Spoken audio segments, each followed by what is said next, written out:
What happens when you tell a close friend, "I can't come this Friday"?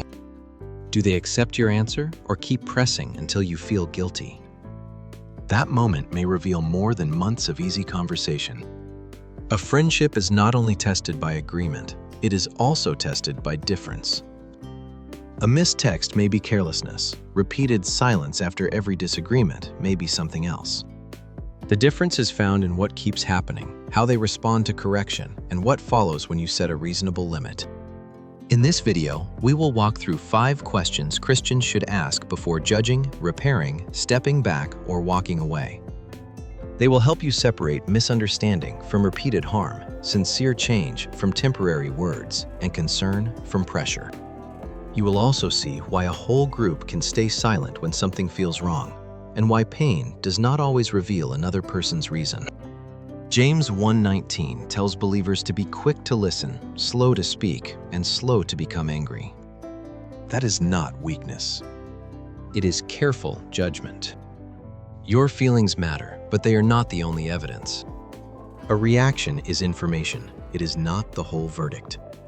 So before you decide what this friendship means, let us examine what is actually happening. After a Wednesday night Bible study at a church in Ohio, 6 friends remain in the fellowship hall. Someone mentions a woman who left early. One joke becomes another. A few people look uncomfortable, but no one says anything. Then one person quietly says, "I don't think we should discuss her when she isn't here." The room suddenly changes.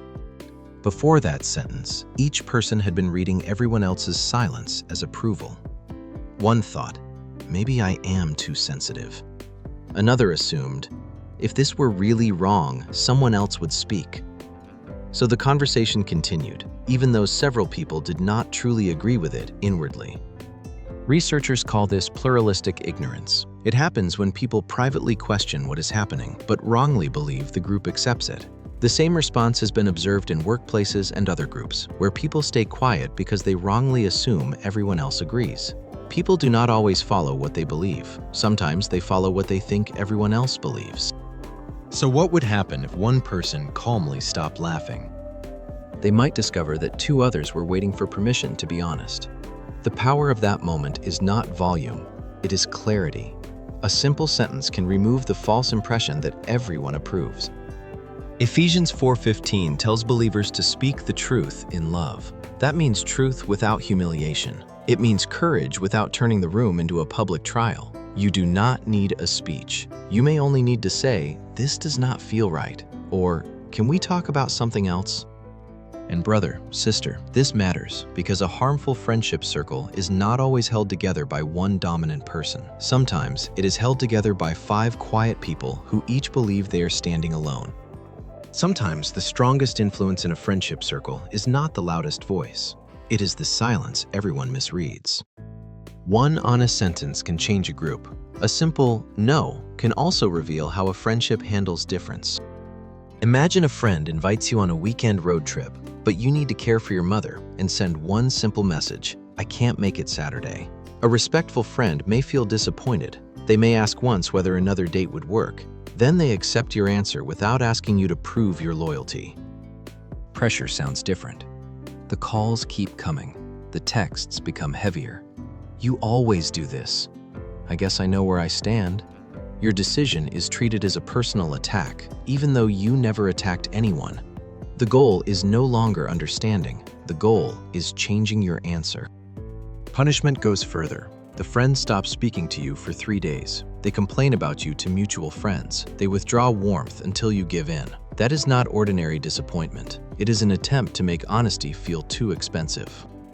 Healthy limits protect your time, privacy, responsibilities, and ability to make decisions without being controlled by someone else's reaction. A close friend can have feelings about your decision without claiming the right to make it for you. Jesus said in Matthew 5:37, "Let your yes be yes, and your no, no." That verse is not permission to become selfish or refuse every responsibility. It is a call to speak clearly and live truthfully. Still, do not judge an entire friendship by one bad reaction. People can be tired, hurt, or surprised. Watch what happens next. Do they calm down, listen, and respect your choice? Or does every disagreement lead to guilt, repeated pressure, or days of silence? A friendship may feel easy while you agree on everything. Its character becomes clearer when your needs are different. Notice that difference before giving friendship greater influence. A healthy relationship may dislike your answer. It does not need to punish you for having one. That last question matters because one bad reaction does not tell the whole story. The first failure matters. What happens after it may matter even more. Picture a group chat with 6 coworkers. One person shares something private without thinking. When confronted, they admit what they did, apologize without excuses, and stop repeating it. That is a mistake followed by responsibility. Now compare that with a second case. The same harm happens 3 times in 2 months. Each apology sounds sincere. Each promise sounds serious. Yet the conduct returns when pressure is gone. The promises changed. The behavior returned. A third case is more serious. The person is confronted, but instead of listening, they blame you, tell others you are too sensitive, or reveal something else to punish you for speaking. The issue is no longer only the original failure. It is what they do when truth reaches them. An apology may begin the work of repair, but trust usually returns only when responsibility is followed by different conduct. People listen to the words, but they also watch what happens the next time pressure returns. That is why Luke 3:8 says, "Produce fruit in keeping with repentance." Scripture points beyond emotion in the moment. It points to what follows. So ask 3 questions. Did it happen once? Has it happened again? Did the response bring repair, delay, or greater harm? Do not turn one failure into a final judgment about someone's character. But do not let repeated apologies erase repeated conduct either. Watch what remains true when the conversation is uncomfortable, consequences are real, and no praise is offered. An apology describes intention. Repeated conduct reveals direction. But even when that direction is clear, one question remains. Do you know why they did it, or only what they did? Pain can tell you that something happened. It cannot always tell you why. A friend has not answered your message for 48 hours. You may think they are punishing you. You may think they are overwhelmed. You may think they do not know how to respond. The silence is real. The reason is still uncertain. This is where many friendships become harder than they need to be. We see an action, then quickly attach a motive to it. We say, "They ignored me because they do not care," or "They changed the subject because they are jealous." Sometimes that conclusion is correct. Sometimes it is not. Psychology research shows how quickly people turn one action into a judgment about someone's character. In a well-known experiment, participants read essays written to sound either introverted or extroverted. Even after learning that the writers had been assigned those positions, many still treated the essays as evidence of the writers' real personalities. We often underestimate the situation and overestimate what one action reveals about the person. So return to the real conversation and say, "I know you stopped replying. I do not yet know why." 1 Corinthians 4:5 warns believers not to judge hidden motives before the proper time. That does not mean you must ignore what happened. It means you should separate what you saw from what you assumed. Someone who has been betrayed before may become guarded, avoid conflict, or fear saying the wrong thing. Their history may explain the silence, but it does not erase its effect. You can ask what happened to them while still naming what their behavior did to you. Try writing 3 short headings on paper. Observed, inferred, unknown. Under observed, write, "No reply for 48 hours." Under inferred, write, "They are trying to hurt me." Under unknown, write, "What happened on their side?" That small distinction can protect you from false accusations without forcing you to deny your pain. Truth does not require mind reading.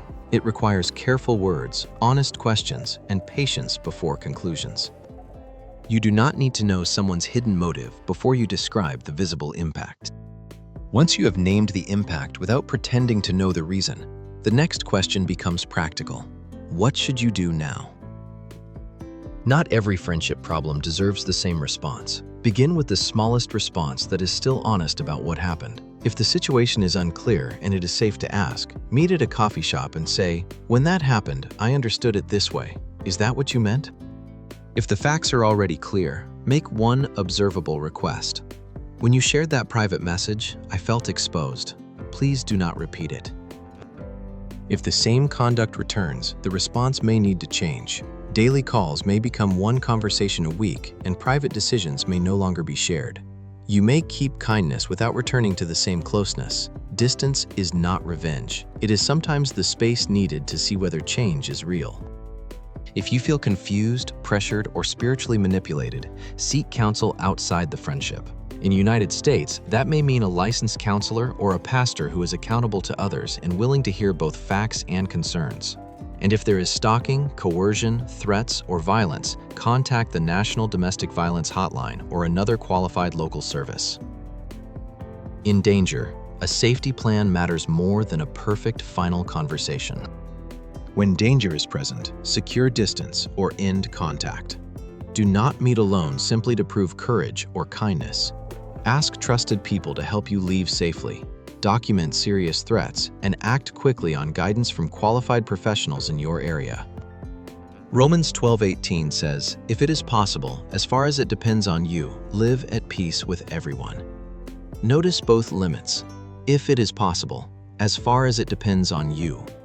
Peace requires your faithfulness. It does not require you to control another person's choices. Forgiveness, reconciliation, and restored trust are not the same thing. Forgiveness deals with resentment before God. Reconciliation requires two people willing to face truth. Restored trust needs time, humility, and consistent evidence. You can forgive someone and still refuse immediate access to the place where they caused harm. Before you decide, turn the questions toward yourself. Do I keep confidences? Do I respect another person's no? Can I celebrate their success? When I apologize, does my behavior change? Am I demanding something I refuse to practice? And if a friendship ends, the first week may feel strangely quiet. Relief and grief can arrive together. Missing someone does not prove the decision was wrong. Sometimes you are grieving the routine, the role, and the future you imagined. Christian discernment asks for truth without mind reading, compassion without denial, and action that matches the evidence. See clearly. Judge slowly. Act wisely. If this is your prayer, write, "Lord, help me see clearly and act wisely." Share this with someone facing a difficult relationship, and subscribe for biblical wisdom for everyday decisions.